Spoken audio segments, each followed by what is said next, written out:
Alright, let's talk about spray foam. We use a closed cell foam. When you're talking about spray foam, it is exactly what it says. All the cells are closed. What's nice about this material, it's water resistant. It's the only insulation that creates that vapor lock, and it's the only insulation that actually adds structural strength. When we're talking about crawl spaces, this is the best insulation you can use due to the environment that a crawl space pushes out. It's always wet, mildew, moist. When you put standard insulation down there, what happens is, let's use fiberglass as an example. The hot and the cold meet together within the material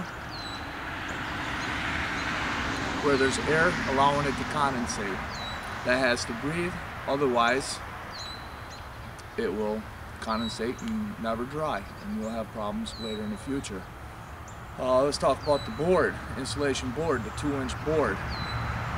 Whenever you glue that stuff on the walls, you always have an 1/8 of an inch gap, or there's a gap in between the block and the material. Again, that air allows it to condensate. So spray foam is the best insulation to use down in a crawl space. What happens? Spray foam right up against the block. It's designed not to breathe. It makes everything airtight, water resistant. It's the best. Let's take a look at one. Okay, we are down in a crawl space. Right now there's zero insulation. As you can see, there's nothing up here in the seal plate and the floor joists. Right there's the bond, and there's the block, and there's the ground. I'm going to go ahead and insulate it, and then I'll get right back and we'll take a look at it when we're done. Alrighty, we are done. Let's take a look. Here we are. There's the spray foam. Goes from the ground all the way on up in every one of the floor joists.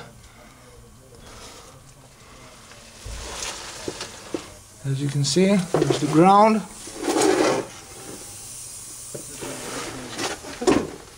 Right here. And every one of the floor joists, just like that.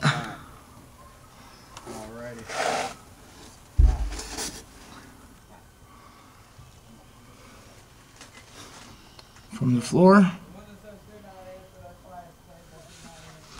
on the seal plate,